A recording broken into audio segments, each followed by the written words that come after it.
Episode की शुरू वहीं से होती है जहाँ पे ख़त्म हुआ था। ये सुन के बेंसर कहते हैं कि काश मैं उसे कर पाता, पर अभी मेरी बहुत इंपॉर्टेंट मीटिंग है। फिर कोई कहती है कि ओह, आज ना मुझे टीचर से काफ़ी ज़्यादा जलन हो रही है। वो आपके लिए इतनी स्पेशल जो बन गई है। फिर हंसते हुए कैमिलिया से कहती है कि आप एग्री करती है ना कैमिलिया मैम। पर कैमिलिया का ध्यान ना उसकी बातों में नहीं होता है, तो कोई उसे बुलाते हुए कहती है कि कैमिलिया मैम, आप एग्री करती है ना कैमिलिया मैम। तो कैमिलिया उसे कुछ कहती नहीं है, बस एक स्माइल दे देती है। और कैमिलिया का ऐसा रिएक्शन देख के कोई चुप हो जाती है। फिर ऐसे वहीं पे कट होता है। फिर हम बेंसर को देखते हैं जो अपने केबिन में आते हैं और वो कुछ सोचने लग जाते हैं, और ये सीन यहीं पे कट होता है। और नेक्स्ट सीन हमें कोर्ट रूम का दिखाया जाता है, जहाँ पे नारा जज से बोलता है कि माय लॉर्ड, जुलाई 8, 2020 के दोपहर को नार्कोटिक्स डिपार्टमेंट के हमारे काबिल ऑफिसर्स को मिस्टर नपाबक की स्कूटी में से ड्रग्स मिला है। ऑफिसर्स ने उसे ड्रग्स बेचने के इरादे से और नशीली ड्रग्स रखने के आरोप से उसे अरेस्ट किया था। ऑफिसर ने 24 जुलाई 2020 को एक ट्रायल के लिए मुझे एक समरी पास की थी। माय लॉर्ड, अगर आपकी परमिशन हो तो मैं कुछ गवाहों से पूछताछ करना चाहूँगा। यह सारी बातें सुनकर ना टीचर थोड़ा परेशान हो जाती है, तो डाला बोलती है कि हे टीचर, क्या हुआ, आप ठीक तो हो ना। यह सुन के टीचर कहती है कि हाँ, मैं ठीक हूँ। तो डाला टीचर से कहती है कि तुम टेंशन मत लो टीचर, सब कुछ ठीक ठाक हो जाएगा। फिर हम नारे को देखते हैं जो एक पुलिस वाले से पूछताछ कर रहा होता है। वो उस पुलिस वाले से बोलता है कि जब आपको ड्रग्स मिले तो क्या उसने माना था कि ये ड्रग्स उसी के हैं। ये सुनकर पुलिस वाला कहता है कि उसने मना कर दिया था। फिर नारा कहता है कि उस वक्त आरोपी ने आपसे क्या कहा। यह सुनकर पुलिस वाला कहता है कि उसने कहा कि ये ड्रग्स उसके नहीं हैं, उसने सभी आरोपों से इनकार कर दिया। ये सुन के ना नारा स्माइल करने लग जाता है और टीचर को एक क्रीपी सी स्माइल देता है। फिर वो कहता है कि और मुझे कुछ नहीं पूछना माय लॉर्ड। ये कह के वो अपने जगह में जाके बैठ जाता है। फिर जज टीचर से कहता है कि डिफेंस, क्या आप पूछताछ करना चाहेंगी। ये सारी बातें सुनने के बाद भी टीचर उन्हें कुछ बोलती नहीं है, तो डाला कहती है कि टीचर, वो आपको बुला रहे हैं। डाला के बुलाने के बाद टीचर होश में आती है और वो कहती है कि यस माय लॉर्ड, मुझे पूछना है। फिर टीचर खड़ी होती है और जज से माफ़ी मांगती है। फिर टीचर जल्दी से अपने पेपर्स उठाती है और इस चक्कर में ना उसका माइक नीचे गिर जाता है और इससे ना काफ़ी तेज़ आवाज़ होता है और टीचर काफ़ी नर्वस होती है, जिस वजह से ना उससे सब कुछ मेस्ड अप हो रहा होता है। और ये देख के टीचर सॉरी करने लग जाती हैं। और टीचर जब जज को सॉरी बोल रही होती है, फिर टीचर की नज़र नारे पे पड़ती है और नारा टीचर को इस हालत में देख के बस स्माइल कर रहा होता है। इस नारे को देख के मुझे काफ़ी गुस्सा आता है। फिर टीचर क्यू की तरफ देखती है और क्यू टीचर को इशारों से हौसला दे रहा होता है। फिर हम क्यू के पापा और उसके दोस्तों को देखते हैं। टीन क्यू के पापा से कहता है कि टीचर ये केस हैंडल तो कर लेगी ना अंकल। ये सुनकर क्यू के पापा पे थोड़ा परेशान हो जाते हैं और वो बस क्यू को देखे जा रहे होते हैं। फिर हमें एक आदमी दिखाया जाता है जो कहता है कि ड्रग का एक पैकेट जब्त किया गया था। बैग का टोटल वेट 1550 mg था। फॉरेंसिक डिपार्टमेंट ने उस ड्रग को टेस्ट किया। रिपोर्ट में सामने आया कि बरामद किए गए ड्रग्स का वेट लगभग 380 mg था। फिर उस पुलिस वाले को बुलाया जाता है जिसने क्यू को अरेस्ट किया था। वो अपना गवाही देता है कि फॉरेंसिक टेस्ट के मुताबिक आरोपी की इस हरकत को नार्कोटिक्स एक्ट के मुताबिक 1979 आर्टिकल 60 अनुसार इसे अपराधी माना गया है और इसी के चलते मैंने लॉयर को मेरे विचारों के साथ एक रिपोर्ट कर दी थी। ये सारी बातें सुनने के बाद नारा कहता है कि मुझे बस इतना ही कहना था माय लॉर्ड। ये कह के नारा वहाँ से चला जाता है। फिर टीचर आ जाती है इस ऑफिसर से सवाल पूछने के लिए। फिर टीचर आती है और उनसे कहती है कि ऑफिसर, आप इस केस के इंचार्ज थे। क्या आरोपी ने, आप जब उनसे पूछताछ कर रहे थे तब उन्होंने कुछ भी स्वीकार किया। यह सुनकर पुलिस वाला कहता है कि आरोपी ने सारे चार्जेस मानने से इनकार कर दिया था। फिर टीचर कहती है कि आरोपी ने अरेस्ट होने के बाद और आपके पूछताछ के बीच सभी आरोपों को मानने से इनकार किया है। तो आपको ऐसा क्यों लग रहा है जो ड्रग्स बरामद हुआ है वो सब उसी की है। ये सुनकर पुलिस वाला कहता है कि सारे ड्रग्स सस्पेक्ट हमेशा सभी चीज़ों से डिनाई करते हैं, पर हम उसी के फैसले के लिए तो यहाँ पे आए हैं। यह सुनकर टीचर कहती है कि अब सभी केसेस को ट्रायल ले जाते हो, क्या कभी कोर्ट ने चार्जेस डिसमिस किए हैं। यह सुनकर पुलिस वाला कहता है कि हाँ, कुछ बार किए हैं। ये सुन के टीचर कहती है कि यानी कि कुछ आरोपियों को अपराधी प्रूफ नहीं किया जा सका और कोर्ट ने आपके आरोपों के बावजूद भी आरोपों को खारिज कर दिया। अब आप मुझे बताइए ये बात सही है क्या नहीं है। ये सुनते नारा कहता है कि ऑब्जेक्शन माय लॉर्ड, ये विटनेस को गुमराह कर रही है। ये सुनने के बाद भी टीचर उसकी बातों को इग्नोर करती है। ऑफिसर से पूछती है कि ऑफिसर, क्या आपको पता है आरोपी लॉ स्कूल से ग्रेजुएट हुए हैं और वो रॉ से हार्वे की एक उच्च कंपनी में ट्रेनिंग ले रहे हैं और आरोपी जानता है नशीली दवाइयों के मामले में आरोप लगने का मतलब है वो जीवन भर कभी भी वकील नहीं बन पाएंगे। तो आरोपी अपना भविष्य इस तरह से जोखिम में क्यों ढालेगा भला। ये सुन के फिर से नारे को मिर्ची लग जाती है। नारा कहता है कि ऑब्जेक्शन माय लॉर्ड, डिफेंस की लॉयर शायद फैमिली केसेस हैंडल करते करते ये भूल गई है कि ये एक क्रिमिनल केस है। यहाँ पे हम सबूत देखते हैं, कोई ड्रामा नहीं। नारा की ये बात सुन के जज भी एग्री करते हैं और ये जानने के बाद नारा कहता है कि थैंक यू माय लॉर्ड। उसके बाद नारा बैठ जाता है और टीचर बस नारे को गुस्से में देख रही होती है। फिर टीचर ऑफिसर से पूछती है कि ऑफिसर, क्या आमतौर पर आप ड्रग्स अरेस्ट के साथ फिंगरप्रिंट जांच के लिए भेजते हैं। यह सुन के ऑफिसर कहता है कि पहले मैंने उसकी जांच की, उसके बाद उसकी रिपोर्ट लॉयर को भेजी। यह सुन के टीचर नारा को देखती है और वो ऑफिसर से पूछती है कि लेकिन ये लॉ सूट में नहीं दिख रहे हैं। अगर आपने फॉरेंसिक रिपोर्ट्स अटैच किए थे तो क्या लॉयर ने उन्हें बाहर निकाल दिए। टीचर नारा को देखते हुए कहती है कि उन्होंने क्यों निकाले। फिर टीचर जैसे कहती है कि हाँ तो माय लॉर्ड, जिस फॉरेंसिक रिपोर्ट का जिक्र मैं कर रही हूँ वो पेपर सुनवाई के लिए काफ़ी ज़रूरी है। मैं कोर्ट से रिक्वेस्ट करती हूँ कि वो लॉयर को वो पेपर सबमिट करने का ऑर्डर दे। ये बात टीचर नारा को देखते हुए कहती है और नारा का तो मुँह उतर जाता है। फिर नारा वो पेपर जज को देते हुए कहता है कि मैं ये पेपर अपने साथ ही लाया था, बस मुझे लगा कि ये ज़्यादा ज़रूरी नहीं है इसलिए मैंने अब तक ये आपको नहीं दिया था। ये कह के वहाँ से चला जाता है। फिर जज कहता है कि डिफेंस, आप ये पेपर्स देख सकती हैं। फिर वहाँ पे टीचर आ जाती है और वो पेपर ले लेती है। फिर टीचर वो पेपर्स देखने लग जाती हैं। फिर टीचर वो पेपर्स देखने के बाद जज से कहती है कि आरोपी का फिंगरप्रिंट उस ड्रग्स में नहीं पाया गया है। फिर टीचर जज से कहती है कि ये कैसे पॉसिबल है कि ड्रग्स ओनर के ड्रग्स पर कोई फिंगरप्रिंट ही ना पाया गया हो। फिर टीचर जज से कहती है कि माय लॉर्ड, प्लीज़ उन विटनेस को गवाही देने के लिए जिनके नाम इन पेपर्स में हैं उन्हें आप बुलाने के लिए एक नोटिस जारी करें। यह सुन के जज कहता है कि क्या ये ज़रूरी है। यह सुनने के बाद टीचर डाला के पास जाती हैं और एक पेपर लेती हैं और वो पेपर वो जज को देते हुए कहती है कि ये पब्लिक CCTV फुटेज है जो आरोपी ने प्राप्त किया है। आप इसमें साफ साफ देख सकते हैं कि एक आदमी जो आरोपी का पीछा कर रहा है वो आरोपी का कम से कम 3 दिनों तक पीछा कर रहा था, जैसे कि आप डॉक्यूमेंट्स में देख ही सकते हैं। मेरा मानना है कि फोटो में जो व्यक्ति है और वो 2 व्यक्ति जिनके हाथों के निशान उस ड्रग्स पे थे वो इन मामलों में बहुत ही इम्पोर्टेंट है। ये कहते ये सीन यहीं पे कट होता है। फिर हम क्यू के घर को देखते हैं जहाँ पे सब लोग बहुत परेशान बैठे होते हैं। फिर क्यू के पापा क्यू से कहते हैं कि क्यू, तुमसे एक बात पूछनी है। ये सुन के क्यू कहता है कि हाँ डैड पूछिए। तो क्यू के डैड इस बात को कहते हुए थोड़ा हिचकिचा रहे होते हैं। ये देख के क्यू समझ जाता है कि कहीं ना कहीं उसके डैड टीचर के बारे में बात करना चाहते हैं। तो क्यू कहता है कि क्या ये बात टीचर को लेकर है। ये सुन के क्यू के पापा सर हिलाते हुए कहते हैं कि हाँ। फिर क्यू के डैड कहते हैं कि क्या लॉयर नारा एक्स बॉयफ्रेंड है। ये सुन के क्यू अपने दोस्तों को देखने लग जाता है और उसके दोस्त मुंह छुपाने लग जाते हैं। फिर पॉन कहता है कि क्यू देख मेरे दोस्त, लगता है कि तू गलती से स्लिप हो रहा है। फिर क्यू के डैड क्यू से बोलते हैं कि देखो मैं तुमसे फ्रेंडली पूछ रहा हूँ, क्या टीचर इस केस को हैंडल कर पाएगी।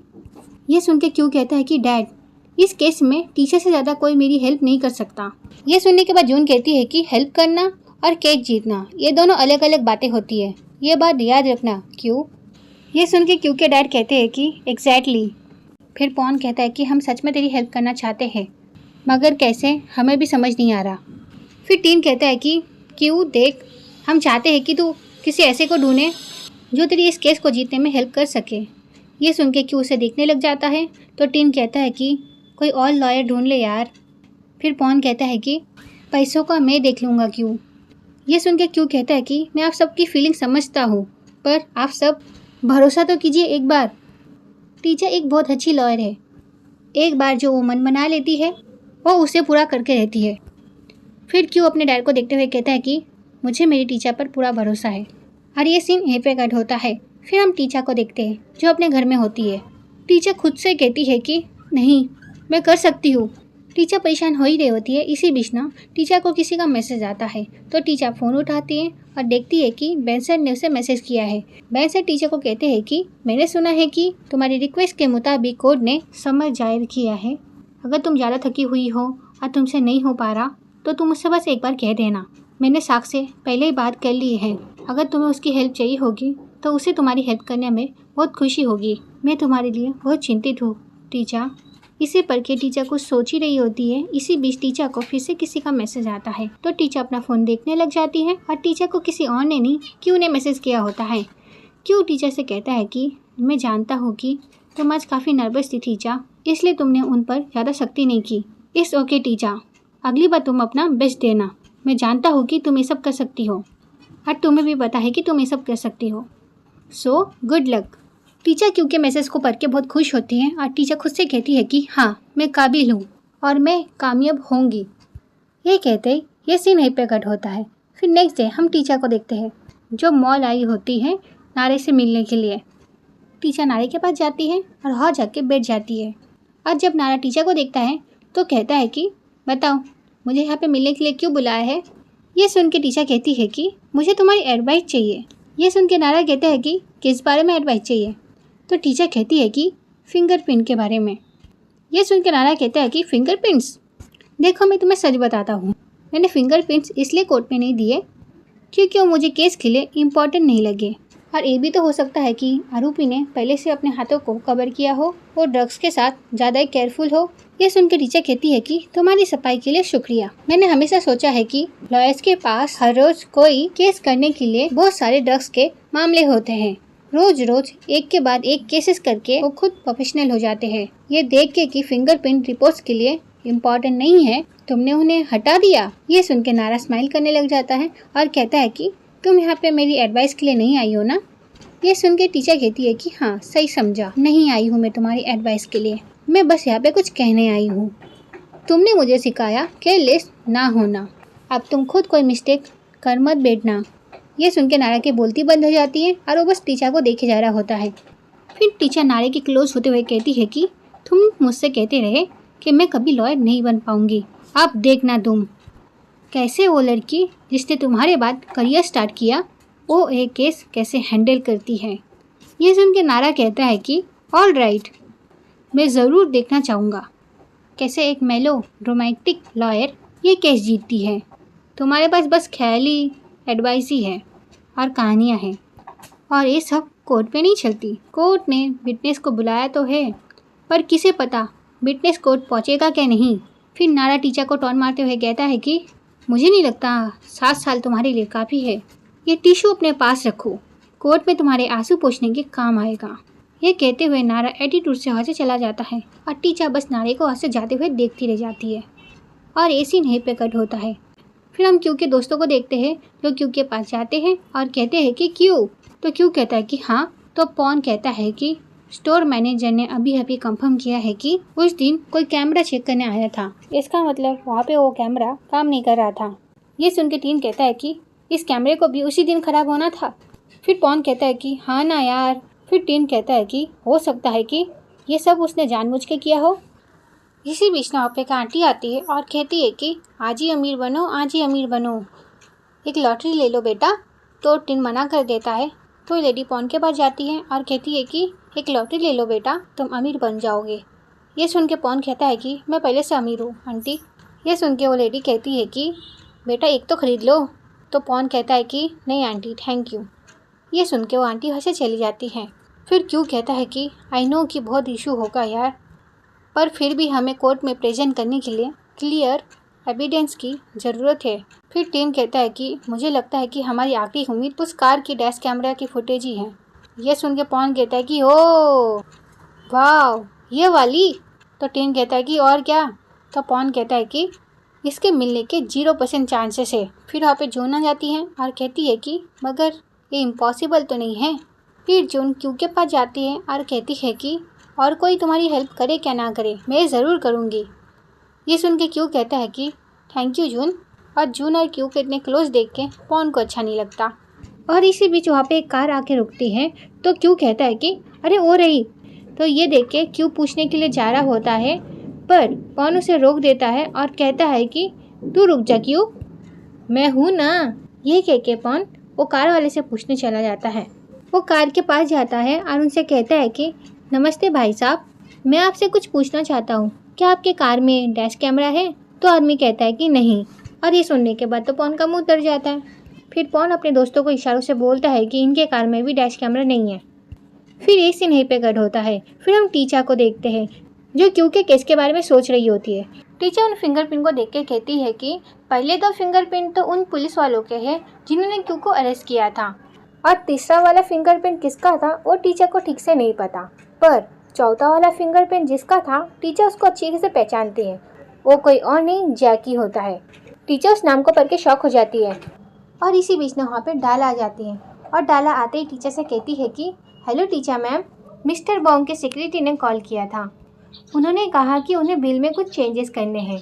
ये सुन के टीचर कहती है कि डाला, उसके बारे में हम ऑफिस में बात करेंगे। ये सुन के डाला कहती है कि ठीक है। फिर टीचर डाला से कहती है कि ड्रग्स पे जैक के फिंगरप्रिंट से, और उसी ने क्यू को फंसाया है। ये सुन के डाला कहती है कि तो फिर अब हम क्या करें? फिर टीचर डाला से कहती है कि वो हमें चैन से जीने नहीं दे रहा। फिर ऐसे नहीं पे कट होता है। फिर हम डाला और टीचर को देखते हैं। डाला टीचर से कहती है कि टीचर मैम, कोर्ट ने उन्हें बुलाया तो है जिनके फिंगरप्रिंट उन ड्रग्स में थे, लेकिन अगर वो हाजिर नहीं हुए तो हम क्या करेंगे? ये सुन के टीचर कहती है कि वही तो प्रॉब्लम है, हम ऐसा क्या करें जिससे जैक और वो आदमी कोर्ट में गवाही देने के लिए आ जाए। फिर टीचर कुछ सोचती है और डाला से कहती है कि डाला, तुम एक काम करो, तुम उस पुलिस वाले के पास जाओ, तुम उनसे वो नोटिस ले आओ। ये सुन के डाला कहती है कि पर क्यों? ये सुन के टीचर कहती है कि क्योंकि मैं उन्हें खुद वो नोटिस देने जाऊंगी। फिर डाला टीचर से कहती है कि अच्छा टीचर मैम, अगर आप बुरा ना माने तो मैं एक बात कहना चाहती हूँ, आप मुझे मिस्टर बॉन्ग का इंचार्ज क्यों नहीं बना देती है? मैं सब हैंडल कर लूँगी। ये सुन के टीचर उसे देखने लग जाती है और उसके बाद टीचर कहती है कि वो केस तुम्हें सूट नहीं करता। ये सुन के डाला कहती है कि मैं बस आपका लोड हल्का करना चाहती हूँ। ये सुन के टीचर कहती है कि तो फिर तुम पहले जाओ और वो नोटिस ले आओ, चलो जल्दी करो। ये सुन के डाला को काफ़ी बुरा लगता है, पर डाला टीचर को कुछ कहती नहीं है। वो कहती है कि ठीक है। यह कह के वो बड़ी उदास मन से वहाँ से चली जाती है। फिर ऐसी नहीं पे कट होता है। फिर हम पॉन को देखते हैं जो हर किसी कार वाले के पास जाकर कहता है कि क्या आपके कार में डैश कैमरा लगा है? पर सभी लोग उसे मना कर देते हैं और ये करते करते उन्हें रात हो जाती है और इसी तरह उस कार को ढूंढते ढूंढते उन्हें रात हो जाती है। फिर हम जून, टीन, पॉन को देखते हैं जो अभी भी उस कार को ढूंढने जा रहे होते हैं। और इसी बीच वहाँ पे और एक कार आता है। ये देख के टीन कहता है कि हे पॉन, देख और एक कार आ गई है, जाकर पूछ उनके कार में डैश कैमरा लगा है क्या नहीं। ये सुन के पॉन कहता है कि अरे यार, बात को समझा कर, तू जा और पूछ। ये सुन के टीन कहता है कि पर तेरा टर्न है। ये सुन के पॉन कहता है कि अरे यार समझा कर, अपने दोस्त के लिए इतना नहीं कर सकता। ये सुन के टीन चला जाता है उनसे पूछने के लिए। और टीन के वहाँ से जाने के बाद पॉन जून से कहता है कि मैं तुम्हारे लिए चॉकलेट लाया हूँ जून। ये सुन के जून का मुंह बन जाता है और उसे इग्नोर करने लग जाती है। और जून का ऐसा रिएक्शन देख के पॉन कहता है कि तुम थोड़ा खा लो, तुम्हें एनर्जी मिल जाएगी। और इसी बीच में वहाँ पे टीन आ जाता है। जून उसे इशारे से पूछती है कि क्या हुआ, तो टीन कहता है कि कुछ नहीं। और इसी बीच में वहाँ पे और एक कार आ जाती है। तो टीन कहता है कि हे पॉन, एक और कार। ये देख के पॉन कुछ कहता, इसी बीच जून कहती है कि अभी तुम्हारा टर्न है, जाओ जाकर पूछो। ये सुन के पॉन कहता है कि हाँ जाता हूँ। पॉन के वहाँ से जाने से पहले ही वो कार वहाँ से चली जाती है। और इसी बीच में वहाँ पे वो लॉटरी बेचने वाली आंटी आ जाती हैं और वो कहती है कि अरे सुनो बेटा। उस लॉटरी वाली आंटी को देख के पॉन कहता है कि मुझे लॉटरी नहीं चाहिए आंटी। ये सुन के वो आंटी कहती है कि मैं लॉटरी बेचने नहीं आई, वो जो कार तुम ढूंढ रहे हो ना, वो कार यहाँ से चली गई है। ये सुन के पॉन आंटी साथ में कहते हैं कि क्या? फिर जून कहती है कि सच में? पर आपको कैसे पता? ये सुन के वो लॉटरी वाली आंटी कहती है कि क्योंकि मैं यहाँ पे रोज आती हूँ, इसलिए मैं उस कार को पहचानती हूँ। ये सुन के पॉन कहता है कि आंटी, वो जो कार अभी गई वही ना? तो आंटी कहती है कि हाँ, और ये सुनते हैं ना वो लोग भागने लग जाते हैं उस कार के पीछे और वो लोग कह रहे होते हैं कि रुको रुको, पर वो कार रुकती नहीं, वो ऐसे चली जाती है और उस कार का पीछा करते करते पॉन गिर जाता है। फिर टीन पॉन को उठाने लग जाता है और ये देख के ना जून को गुस्सा आ जाता है और जून कहती है कि तुम एक यूजलेस हो। ये कहते ये सीन यहीं पे कट होता है। फिर हम टीचा को देखते हैं। टीचा कहती है कि अभी हमारी प्रॉब्लम ये है कि हमें कोई रास्ता ढूंढना है जिससे जैक और पबोन कोर्ट में हाजिर हो, स्पेशली पोबॉन। ये वो आदमी है जिसने क्यू का पीछा किया था और उसी ने क्यू की स्कूटी में ड्रग्स रखे थे। फिर क्यू कहता है कि मैं आज फैक्ट्री गया था पर मुझे जैक के बारे में कुछ पता नहीं चला। मुझे ऐसा लगता है कि जैक को कहीं पे भेज दिया गया है। मैंने ओंग और किससे कहा है कि वो उसके लोकेशन का पता लगाए इंटरनेट से। फिर डाला कहती है कि हमारे पास बबोन का उसका रजिस्टर एड्रेस भी है और उसका एक्चुअल एड्रेस भी। ये सुन के टीचर कहती है कि और उसके ऑफिस का। ये सुन के डाला कहती है कि उसका कोई ऑफिस नहीं है, वो ऐप के थ्रू ही काम करता है, यही उसका जॉब है। यह सुन के टीचर कहती है कि तो वो मैसेंजर का काम करता है। फिर क्यू के पापा कहते हैं कि हम भले उन्हें किसी तरह कोर्ट में ले आए मगर उन्होंने क्यू को फंसाया है इसका कोई प्रूफ नहीं है। उनके आने के बाद भी क्यू बेगुनाह साबित नहीं हो सकता। फिर डाला कहती है कि अब तो बस हम दुआई कर सकते हैं कि उन लोगों को डैश कैम का फुटेज मिल जाए। डाला के इतने कहते हैं ना क्यू के दोस्त आ जाते हैं और कहते हैं कि नमस्ते अंकल, हम लोग आ गए। फिर टीन कहता है कि हमें वो कार मिल गई है। ये सुन के सब लोग खुश हो जाते हैं। ये सुन के टीचर कहती है कि कहाँ मिली और क्या तुम्हें उसके डैश कैम का फुटेज मिला? टीन कुछ आगे कहता, इसी बीच ये सीन कट होता है। फिर नेक्स्ट डे हम लोग कोर्ट का सीन देखते हैं। फिर हम क्यू और टीचर को देखते हैं। क्यू टीचर से कहता है कि जो भी होगा हम उसे मिल के देखेंगे, ठीक है। फिर क्यू ना टीचर को उसकी कॉफ़ी देते हुए कहता है कि ये रही तुम्हारी कॉफ़ी। तो टीचर कॉफ़ी ले लेती है और क्यू से कहती है कि थैंक यू सो मच। फिर टीचर ना क्यू को देखे जा रही होती है। ये देख के क्यू कहता है कि क्या हुआ, क्या सोच रही हो तुम? फिर टीचर कहती है कि अगर इस केस का फेवर हमारे हक में ना आए तो तुम मुझे माफ़ कर देना क्यू। ये सुन के क्यू कहता है कि प्लीज़ टीचर, इस केस का रिजल्ट किसी भी पक्ष में आए पर इसमें तुम्हारी कोई गलती नहीं है। तुम अपनी तरफ से बेस कर रही हो, मैं तुम्हें कभी ब्लेम नहीं करूँगा। ये सुन के टीचर क्यू को देखने लग जाती है। फिर क्यू टीचर से कहता है कि पर मेरा दिल कहता है कि ये केस तुम ही जीतोगी। ये सुन के टीचर कहती है कि पता नहीं, पर तुम मुझ पर इतना भरोसा क्यों करते हो? ये सुन के क्यू कहता है कि तुम्हें खुद पर मुझसे भी ज़्यादा भरोसा करना चाहिए। तो ये वीडियो यहीं पे ख़त्म होती है। नेक्स्ट पार्ट के लिए कमेंट करना। Okay, bye bye.